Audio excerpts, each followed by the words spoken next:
this year has been the most money I've ever made in my life on W-2. It's $47,000. But you got to realize I'm a janitor, so our society doesn't really value that skill set.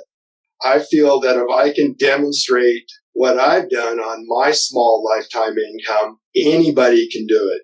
Surely it is easier if you're married and you have a spouse on board, and if you're dual income and you're making $100,000 or $250,000, a lot of these individuals will come on and say, "Oh yeah, my wife and I, we make $250,000, $300,000, or we make $5,000, or we got rental income of $30,000 a year." I'm like, that's not a big deal. I mean, to me, try to do it when you're just above minimum wage. You're listening to the Millionaires Unveiled podcast, where you'll hear the stories and interviews of everyday millionaires. We'll unveil their decisions, their strategies, and their current portfolio allocation. Now to your hosts, Clark Sheffield and Jace Mattinson. Welcome back to another episode of the Millionaires Unveiled podcast. This is Clark here alongside my co-host Jace. Jace, what's going on? This is going to be episode 191. Yeah, man, just rolling into summer. What's going on with you? Not a whole lot. We're talking about traveling. You got any fun trips coming up? You know, I just got back from a trip. Went to Mexico and Colorado. So I don't have a whole lot going on. I'm going to be going out to the lake for a long weekend here. And that's about it. Don't have anything else kind of pop up. May have some stuff towards the end of the summer, but that's all I've got on the calendar right now. What about you?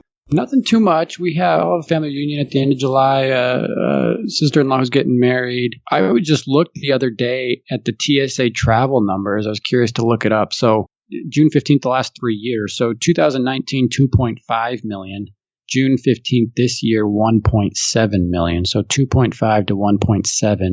In 2020, it was about 400,000. So it's 4 times what it was last year, but it's still about only 75% of what it was in 2019, but certainly picking up here. Yeah, definitely. It makes for an interesting summer. I think more things are opening up. Obviously, more people are getting vaccinated. Brings the question, we've get a lot of the millionaires on that have discussed using credit card points for travel or travel hacking or using different methods to, create these experiences and travel for less than maybe you normally would. Is there anything that you do in particular, Clark, for cheap travel, or have any suggestions for our listeners that have helped you travel on a budget? Yeah, we were talking about this a little bit beforehand. I haven't done that. I mean, in terms of playing with some of the credit card points and stuff, my credit card is I do Fidelity, so it's an unlimited 2% cashback card, but I haven't like booked with 3 miles. I know people get airline cards or save up points.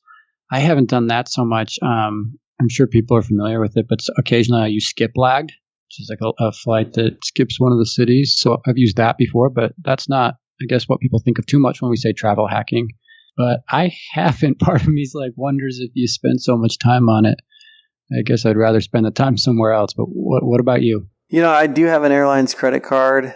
We fly American a lot being in Texas, so I do have that, which is nice, comes with the bags. And we have booked a few tickets over the years with some of those points, but it's not something that I have a lot of points. I do need to use some of them, but it's not something that I particularly try to utilize or focus on that much in terms of traveling. I just try to look at, I got 2 kids, so I mainly am looking for direct flights, and, the hotel is pretty important where we stay and kind of what the accommodations look like for us. So we do look into that, but I'm not as concerned about points. We do stay at Airbnbs too. Just kind of depends on where we're going and for how long and whatnot. But I know a lot of people are friends. You've got a hack, right? Yeah, I know. We do have a lot of friends that utilize it and have done well with it. I know I've had several friends that taken cross-continental trips and stuff with points. And I've looked into it a few times, but it's not as easy as sometimes people make it out to be. They've got dates and dates restrictions and all sorts of stuff that make it difficult sometimes to use those points. I mean, it's nice when you get mile points like on Delta or American or something because you build them up and you can buy a flight. But yeah, sometimes they're not at the best times. But you can, I don't know, if you search, I guess, far enough in advance, you can find something that works. So anyway, yeah, we don't talk about that too much, but I wonder how many of our millionaires are using our hacking. We'll have to start asking them. I guess is probably, yeah, we should.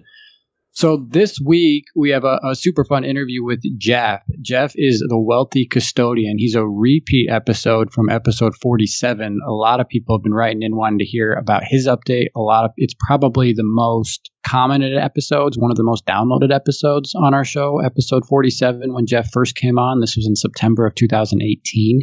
So we thought we'd bring him on again and kind of have a follow-up discussion with him, keep him on a little longer and talk through some more interesting things and hear about his progress. So again, this is Jeff, the wealthy custodian, from episode 47 initially. Last week we had Amy and Brian, married couple. Fun to have them on, hear their perspective. They're not yet millionaires, but will soon to be. They're well on their way, and fun to hear about what they're doing now to reach that goal. Anybody who's engaged online, thanks so much. If you have questions for our millionaires, there are a few written in this week. So if you have questions for millionaires, just go ahead and comment right on their page. You can go to our website, millionairesunveiled.com, and comment directly relating to that interview. And hopefully our millionaires will engage. We'll let them know that that's up there. And you can ask any questions that we have or share anything else you'd like to talk about. You can also ask a question to our millionaire online. Use SpeakPipe.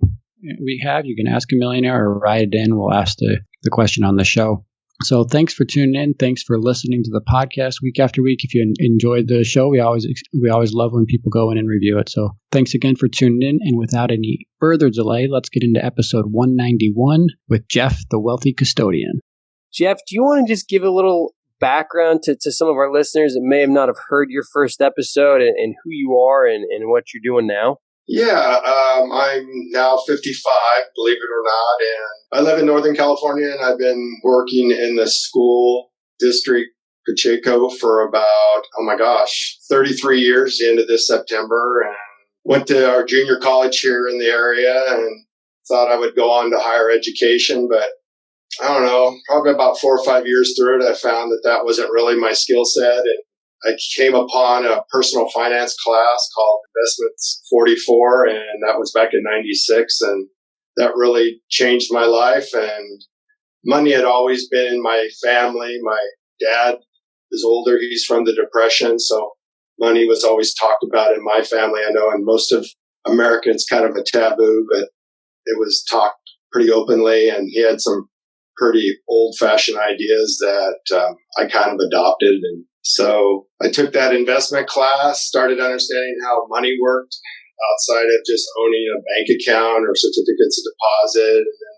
the next class I took was a personal finance class, and that really opened up my world even larger and explained how money worked and how the capital markets worked. And I was already a natural saver, and I didn't start investing till, end of 2002, when during one of the courses at Shasta College, I discovered my school district offered a 403B. And at that time, that was be like 97, 98. I was still tied into, you invest in certificates of deposits. And unfortunately, I was sold a couple annuities, and I actually bought one on my own. And then I came across a book put out by 403BYs back in 2001, read that book and Millionaire Next Door, and just started really enriching my life with financial education. And then I was able to get Vanguard on my list at my school district. And the end of 2002, opened my first 403B7, started out with a total stock market fund, started transferring the money from the old annuity companies that I had and started putting it in the market. And for those that are older, you might remember that's when we were coming out of the dot-com, 2003, 2004. We were starting to really build up speed, and that's where the wealth started taking off. And I actually have some data all the way back to 2003. It shows what my net worth was, how over time it's been building. That's awesome. So just for our listeners, Jeff's original episode with us was on episode 47. I think at the time your net worth was 1.4-ish. So what is it today? And then maybe tell our listeners what it started back to that 2002, 2003 timeframe when you have the data available. Yeah. Back then on my first episode, I was married with my second wife, and our combined wealth at the time was about 1.4 million. Unfortunately, that relationship ended towards the end of 2018. But the bright spot in that whole situation, and also with my first wife, is when most people go through separations with their spouses, it generally impoverishes one or both entities and their net worth. But I'm of a kind of a different mindset than when I got married to both of them. It wasn't my intention ever to increase lifestyle. And most of the times in our country, when people get married, they get a larger house, more vehicles, more lavish lifestyle. And with both of those individuals, and also with my last one, I took the dual income from each one of us, especially on the last one, and used it to build wealth for her. So when we left, she actually left with about $175,000 more than when she came in with the deal. And you're saying, how can in 3 years can you save up that much, Jeff? And at the time, I don't think she'd be too upset now. She was almost a six-figure income for the state of California in a management position. And what we did was we started loading up on the 401k that the state offers and a 457 plan. And at the end of our relationship, I think she was putting close to almost $60,000 a year of her income. Because I remember one time she said to me, she goes, "You make me look poor." I said, "Only on paper," but I said, "You're very rich." So that was very gratifying to know that, even though the marriage ended, I knew that I had a positive impact on her life and getting her money all together and got her an advisor at Vanguard. And I always told her if anything ever happened, to always stick with the advisor at Vanguard. So it was gratifying in that respect. I know that's kind of a weird way of looking at a separation of a relationship, but it's kind of like my legacy. So what is your net worth today now?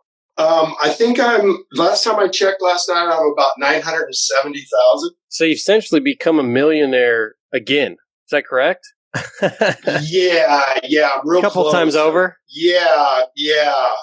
With my first wife back in the early 2000s with her house and what we did and got her going, and she was a school teacher and everything. She was almost a millionaire at that time. But at that time, back in 2003, my net worth was only $136,000. And remember, it was at that time I was educating myself, and almost all the money was in either money market accounts or certificates of deposit. Because remember, in the early 2000s, you could still get them for like 5 or 6%. So I used to chase certificates of deposits around. So at that time, I was at 136,000, and that was at the end of May of 2003. And then what about in 2010? I don't have any data for 2010. I do have data for 2010 is when her and I separated, my first one, and I went to go buy a house. We could do a whole podcast on my short sale house. In 2006, at the end of 2006, my net worth was $245,000. And at that time, it was about $107,000 was in the equity markets. And I had a 457, a CalPERS 457. I was doing Roth IRAs back then, and then my 403b7 through Vanguard. And at that time, the total was 107. So if you were, let's call it 250 in 2006, right? You're a million right now. It's 2020. That's 14 years, about 700,000. So you were saving about $50,000 a year. No, I wasn't. You remember my income not saving, but it was also, I guess, building, right? Your net worth was going 50,000 a year. Yeah, this year has been the most money I've ever made in my life on W-2. It's 47,000. Believe it or not, as the coronavirus was hitting, I got a 2% raise. And what they do is they retro those back. So I got like $1,700. Up until the coronavirus hit, I was getting overtime and everything. So this year I project I'll be about 47,000 on W-2 income. But my normal rate of pay would be about 44,500, a little over 45. And I'm at about $21 an hour. And do you own your home? Remind me. Yeah. In 2010, when my first wife and I split, we had a prenuptial agreement. I have this strange philosophy my dad taught me. Let me see if I can remember it correctly, because I'll refer to him. Business is business between friends, family, lovers, wives. And my dad said, if you treat it that way, you'll always be able to keep them around. So I think if you were to talk to my two ex-wives, they probably wouldn't say too many bad things about me on the financial stuff. So in 2010, what happened then, I might have mentioned it in the first one, was Remember, that was the economy was blowing up. We're giving credits to incentivize people to buy houses. I'm living back with my dad. He says, son, this is time for you to go buy a house. I go, Dad, the world's falling apart. He says, this is the best time to go buy one. So in 2010, I bought a short sale house for $170. And what was blowing my mind was, as I was doing it on a $32,000 a year income, about 5.5 times my annual income with no government assistance. And how did you, you didn't pay cash, right? Or did you? How did you? No. Well, what I did was, and some of it's smart, some's not, depending on what philosophy. At that time, when I was with my first wife, I had really bought into the Roth idea. We could do a whole podcast on why I'm not real hot on Roths. But at that time, I had saved up about $31,000 in a Roth account that unfortunately was invested overseas that had dropped to about $25,000. So I cashed that out to get my 20% down payment, plus I had cash at the time. So when I walked into this house, it took about $39,000 to get into it. Because, yeah. And do you still own anything on it now? Yeah, what I did was I got a 130 loan for 4.5, and I just thought I died and gone to heaven because I'm old enough to remember when people a little bit older where they were 9 and 10 and 12. Mm-hmm. And I remember I was really stressed out buying the house because it had a pit bull living in it, had trees living on top of it, but it was in a great neighborhood. It's in a good neighborhood for where I live. And I was stressing one night, and my dad goes, "You're never going to lose that house." I go, "What do you mean?" He goes, "Hell, you can rent it out for more than what you're paying on taxes and insurance. You're not going to lose the house."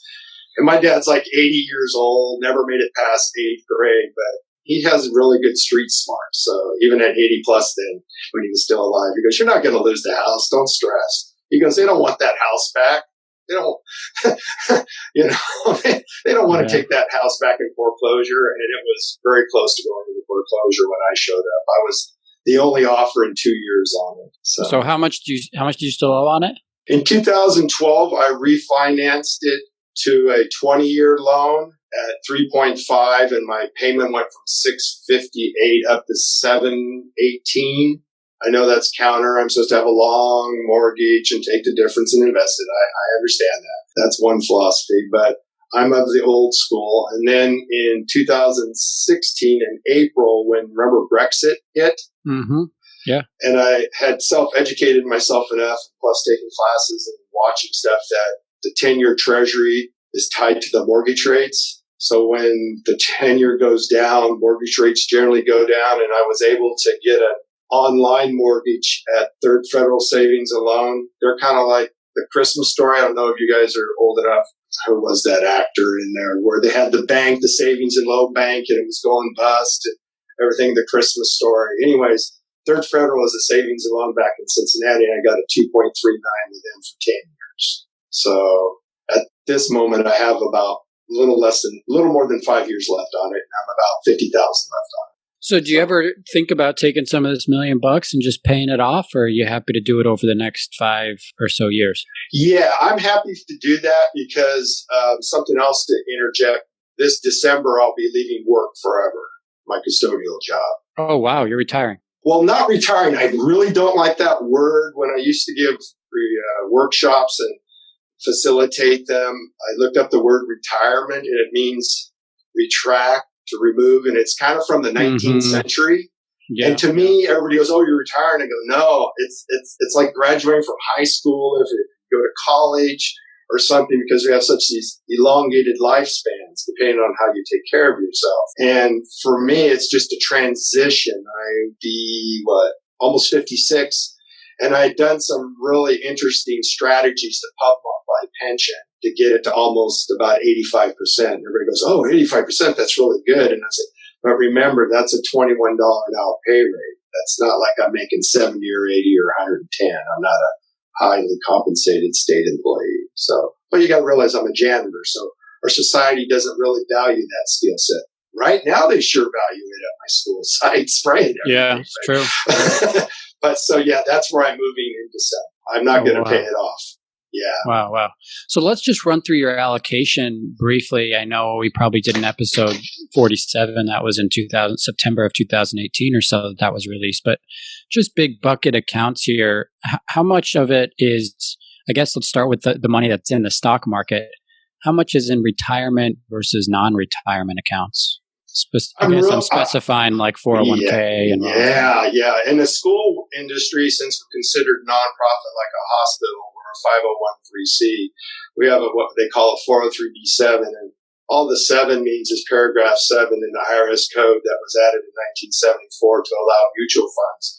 Because up until that time, 403bs were actually started in 1958, and the only product that you could have in it is annuities. So anyways, back to that. I have about 480, maybe a little less today in my brokerage account. I think I got about 16,000 in that.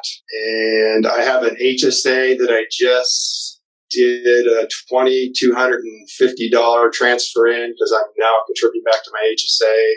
So I think that's got about 36 in it right now. The house has got about $240,000 worth of equity, depending on what you think the value is. And my pension is about $215,000. So once I go into retirement, my wealth will drop back because it's not really fair to keep that $215,000 pension as an asset on the books. I'll take that off. And most of my equities are overseas, about 50%. And my style of investing is value investing because that fits my overall economy of how I run life. Whatever I try to see value in from my value system. My Corolla, I see value in it, or my Honda, or even my house. And even my 2 spouses, my ex-spouses, they have great values in them. I still really admire about them, or I would have never married them. But when you say 50% of it or so is overseas, what do you mean by that? That's just international index funds? Yeah, that is correct. It's a broad basket. If I can get my little iPad to come up here, and I actually tried to do a screenshot of how it's all broken down, because Vanguard has this great little portfolio tool, and you can go in there and you can add like your house in and everything. So out of that $400,000, almost $500,000, if you add the HSA, over half of that, it's overseas. It's got emerging markets, small cap, ex-world US, developed market, all the low-cost index stuff there. And then I did get involved in healthcare, because unfortunately our country as a whole is not really taking care of themselves, and it's aging. So healthcare is going to continue to be utilized a great deal. So I have a healthcare fund in there. Yeah. And it's all basically index funds. Okay. And it has beats. And REITs. Okay. Gotcha. So let me just go back to your pension. You said you value it at about $215,000. How's that set up? You get a certain amount every year once you not retire, because you don't like that word, but once you stop working in December here? Yeah, basically what I did is I did some interesting strategies. Most pensions are based on a formula. It's your years of service times an age benefit factor or percentage multiplied against either your highest 30 months, your average 12. And remember back in 1998, 99, 2000, stock markets roaring, the .com was going through the roof. Well, out here in California, the pensions were overfunded. So what they did is they enhanced those pensions. And some people say today they're paying the price. In that case, an option in 2004 where I could buy 5 more years of service credit, even though I hadn't actually performed. It'd be in the investment world like buying an annuity, because that's what a pension is, an annuity. It's been put out by the state and not a private insurance company. So I bought 5 years of service credit. So I have 33 years in of service. They called the other 5 airtime.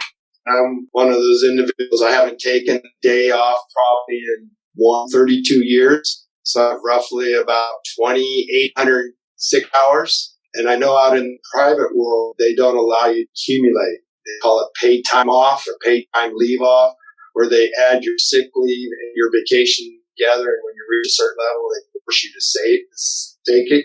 Because if you save it, then you become a liability to them if you need to use it all at once. And with the state, you're allowed to convert that sick leave to service credit. In my case, that equals about another year, almost another year and a half of service credit. So I'll leave the district with about 40 years of service. It's like the equivalent that I started working for my district when I was 14 years old. Wow. You'll learn as you talk to me that I'm always ahead of time. I'm always, even when I was struggling through Shasta College and had to do term papers and they were 3 or 4 months out, I'd start working on them ahead of time. Because for me, I can't whip them out in a couple of days. So whatever I do in life, that's a strategy I do. I'm always ahead. Overfund the pension, overfund the 403b7, always overfund so you have resiliency in your life and in your finances. So whenever things happen. So what do you think your pension will be annually? And will you get that until you pass away? Yeah, if you probably did an actuarial calculation on my pension's probably worth about 1.2, 1.3 million. If you did the traditional, how much does Jeff have to save up to generate $38,000 with cost of living adjustments and purchasing power protection that you don't get in the 401k world, I would probably have to save about 1.2, 1.3 million to generate that over my lifetime. Yeah, so it's almost not fair to say that your net worth is $1 million. Right? Because you're really not going to have to withdraw any of that in retirement to live the life you're living. Right. I already calculated that once all the statutory costs go away, your listeners will say, what is he talking about? Well, I list them off. I'm not going to be paying into PERS anymore. There's 7% not leaving my paycheck every year or every month. Not paying into Medicare anymore. There's 1.45. Not paying into Social Security. There's 6.20. Not paying union dues. Not paying local dues. I'm not paying. Right. I'll go on the Affordable Care Act out here in California. Even on the high deductible at my district, they're still carving $150, $200 a month. I know everybody's going to laugh at me, but when you're at $20 an hour and you're a single guy and you're paying the full freight of life, $150, $200 a month is a big deal. How much do you spend a year? Oh, that all depends. I think my monthly base, that's like food, transportation, everything, the house, you name it, is about $1,850 a month. So let's call it 2,000 just for easy math. So 24. So maybe it's about 20,000, right? With 1,850. Yeah. Quick math. And I should have probably never put any money in a 403b7, but I did a weird technique that most people do. Even at my low income and low tax rate, I would take whatever the savings was on that contribution in the 403b7, and I would throw that in as well. Most people don't do that. I would recycle. If you spend just $22,000 a year, right? Your pension, how much did you say? Like 30? It's going to be 31. It's going to be $3,100 a month. Okay, so $36,000 a year. So you spend $22,000 a year. Your pension's going to be $36,000 a year. But then you're also going to have the house paid off for in 5 years. So that's another, if we're calling it. That's $809. I already did the math. It'll reduce my housing expense by 19% of my after-tax dollars. Yeah. So, and that's about $10,000 a year. So you're going to be living off, even if you up your spending, let's call it $15,000 a year, you're going to be bringing in over $30,000 a year from this pension. I mean, you're going to be growing your net worth even after this pension comes, right? Exactly. And also, too, this year I transitioned back up to a high deductible. I was on the, which plan was that? Oh, not the high deductible, too, but I was on the bronze plan. And that bronze plan that we had at my district offered wasn't HSA compatible. But this year I only have 4 months of actual time I'm going to be in my district. I got October, November, December. Then I have 25 days of vacation that will carry me all through December and all through January. So my first day of, quote, retirement will be February 1st. And what I've done is I've now moved up to the high deductible. So when you're age 55 and older, you can do a $1,000 catch up. And with an HSA that I learned, because I've been in one since 2004, that if you have credible coverage by December of the calendar year or tax year that you're in, like this would be December 2020, but I didn't have it in January, I can go back and fund all that, if that makes sense. So I'm doing that this year. I'm going to fund my HSA fully. Interesting. Jeff, earlier you mentioned that you aren't in favor of Roths, and we could do a whole episode on that. Yeah, we could. Just for our listeners, give maybe a brief explanation of why you are not, and maybe why you would caution others. Anytime you're dealing with the government, they change the rules all the time. It was just like a long time ago, Social Security was never taxed. Don't you think it's ironic that they take after-tax dollars out of my paycheck that goes to the Treasury Department that goes out to pay my mom? That's how the system really works. It's the pay-as-you-go. That Clinton, a Democrat, and I think it was Reagan, somebody can fact-check me, changed it where it could be taxed if you're a certain income, and I'll be taxed on it. I don't believe the government is going to let everybody do these tax arbitrage. Well, I'm in a low rate now and do all these conversions and pay the tax now. And I mean, if you just take the savings on a regular 401k, like if you put $1,000 in it, it saves you $300 in taxes. You just throw the $300 back in. You're basically doing the same thing. And most people really have to save a lot of money to be in a higher tax bracket. If you have a pension, that can be done. Even some of my high income friends, they didn't put enough away to equal whatever their human capital lifetime income is. So, most people would have said, oh, Jeff, you should have done the Roth. The tax wasn't that big. Savings was that big a deal. Well, I'm weird and different. I took the tax savings and threw it in it. And if you believe the government in 20 years or 30 years is going to honor it or nibble around the edges, just like we used to have the stretch IRA and all those kinds of things, then go for it. It's a choice. It's a risk. So I'm not a real big fan of them.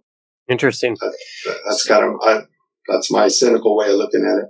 Yeah. So as you move on from your career as a custodian here, what are you doing about insurance going forward?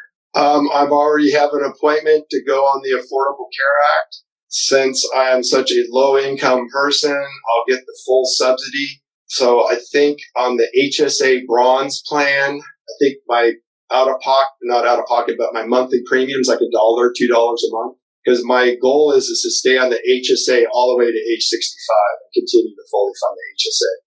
Because the HSA is the only tax favored plan that's not attached to your employment. Every one of our plans is attached to your employment. You don't work in Pacheco, don't put any more money in 403b7. Got to go to a traditional brokerage account. So the HSA is the only thing that I know that you can keep funding once you quit work, because it's tied to your health coverage, not your employer. That's a whole nother podcast I could get on, talk about how all these plans are all tied to your employer. So that's my goal, is to stay on an HSA all the way through age 65 and continue fully funding for the Interesting. future. Mm-hmm. Is there anything you're looking forward to as you move into this next phase of your life?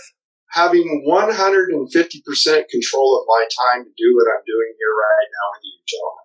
This is full self-actualization for me, because I feel that if I can demonstrate what I've done on my small lifetime income, anybody can do it. Surely it is easier if you're married and you have a spouse on board, and if you're dual income and you're making $100,000 or $250,000, a lot of these individuals will come on and say, "Oh yeah, my wife and I, we make $250,000, $300,000, or we make $5,000, or we got rental income of $30,000 a year." I'm like, that's not a big deal. I mean, to me, try to do it when you're just above minimum wage, and you got to really watch what's going on. And I'm not taking anything against those individuals and their success stories. I have a friend; he's worth over $2 million. He would be considered a high income millionaire. Technically, I told him one time, I go, "You should have about 5 or 6, but you spend it too much on houses and your son." He didn't like that, because he always thought as the bigger the house, the more wealth he would grow. And he finally realized in his later life, when he got to 4,400 square feet, less people can buy that as opposed to my little 1,400 square foot track house. But Jeff, that's what you're at. I mean, you're at $2 million if you account for this pension. Well, yeah. I mean, that's you're really being generous. You're very I don't think so. You're being really generous, because the $215,000 will actually all be burned up in about 12 years. And then the rest is all on CalPERS to go out and invest that. But the pension's capped at $215,000. Yeah, I will no longer put any more money in that. So when I start to draw my $3,100 out, they'll start pulling a small amount out of my portion. And then within about 12 years, it'll be gone. It'll be exhausted. Because somebody years ago asked me to go, what happens when all of my money's gone? I said, it's not like a 401k. You're not taking all the risk. See, I tried to use both sides of two very distinct ideologies in our country. Pension is a collectivist, kind of an Asian point of view, where everybody pays in and CalPERS and employers take your money and their money and they go out into the capital markets and invest it. Right now, someone's not calling me up saying, Jeff, 3,100, it's only 21 now. Coronavirus took it down a couple of notches. Right. So, and then you have the other side of the coin. You have the 401ks and all the DC plans. Those are all individualists. I'm the one that had to go in there and add more money every month, or I got a pay raise. I had to do it. I had steady work. And most people just aren't inherently disciplined to do that, or they make choices not to allow them to do that. So I try to use both sides. Yeah, let's talk about that a little bit. I mean, let's talk about discipline, because I think that's really what a big chunk of your story has been about, right? You mentioned earlier that this year you'll make $47,000, which is the most you've ever made. Yeah. You have a net worth of $1 million, more than that, right? If you include this pension. Mm-hmm. How did you do it all? And I know we hit on this in episode 47, but for those who haven't listened and it's inspiring to us, how were you able to get there? Because it's just an amazing, amazing story on the level of income you made and living in a high-cost state. Yeah, but you have to realize I live in Northern California. I live in Redding. I'm not in Sacramento. I'm not in San Jose. I'm not in San Diego. So I'm in the rural end of the Northern Valley up here. And you have to realize the way I did it is as my life emerged, I lived in someone's backyard for 14 years at $365 a month. I'll never forget my father as I finally closed on this short sale house. Ooh, we could do a whole podcast on that. He goes, congratulations, son. I go, yeah, this is great. I get 6 different keys to my house because it's so messed up. It has holes in it and a tree living on it. I got to get it off. He goes, they got their hooks into you, son. I go, what do you mean, Dad? What do you mean they got their hooks into me? He goes, oh, you get to pay property taxes in the water, in the sewer, in the trash, and you get to do all the maintenance and the upkeep on it. And he goes, you get to pay the property taxes and the homeowner's insurance and anything else they want to throw at you. Oh, and he says the school bonds, don't forget those. I just got my property taxes. Shows all that. So, but it's given me a nice lifestyle. I have a backyard I grow fresh vegetables in, and I have fresh fruit from about June from my cherry tree all the way around to my citrus in the winter times. I enjoy it, and I'm a handy person, so I can take on most anything. Did you ever get discouraged on your journey at all? Did you feel like it wasn't moving fast enough? Did you feel like you didn't have enough? Did you feel like you didn't have enough to do what you wanted to do? Because I know you're a pretty simple guy. Did you ever get discouraged on your journey? No, not. I don't know if I ever got discouraged.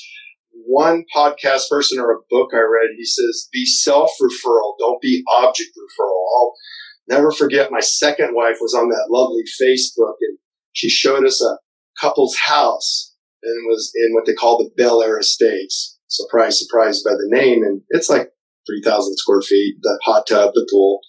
And I said to her, do you know how much energy he has to go through that husband, keep that whole place going in his business? I said, he doesn't have this much time with his wife like I do with you. I think for some people, they think it's good to be gone a lot making money and then you can raise your lifestyle. For me, I value time because you can never get it back. I think Rod Stewart, I'm just listening to some of my old CDs. I just got an old 1997 CD player that I hooked into my stereo in the car. That's a whole nother story.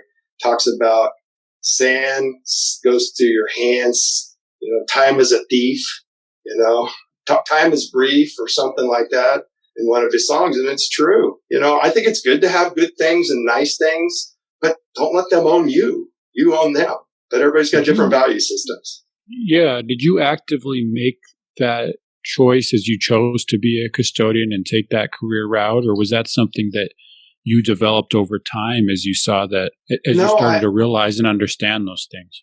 Actually, the custodial thing was from my stepmom. That goes all the way back to 1986. And I have a natural propensity to clean things, because that was one thing about my dad. We didn't come from a very high social economic family. It was kind of ironic. I called my dad out of it years later. I go, did you think it was interesting or funny that we had a cabin cruiser boat that was twice as much in worth as the mobile home we lived in?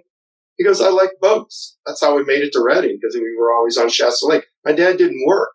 He ran his life so efficiently with the money and what he got from certain deals he was doing. He never worked. He used to say working's for chumps. I know that's sacrilege in our country because we're all conditioned to work, and I think we should work, but I don't think we should work to shorten our lives or, as I call it, economic slavery, with a lot of people. So to me, back to custodial, I just started that as to get some money, and then I had the dream. I was all in this whole mindset. You got to go to college. If you don't go to college, you're worth the, blankety blank, and you're not going to be successful. And you have to have the 5-year degree and then the PhD and the master's, do all this. And I wish somebody would have pulled me aside in my early 20s, especially my dad said, dude, there are other ways to make money and wealth besides attending college. I think that's a great career track. I have a high income friend, medical profession.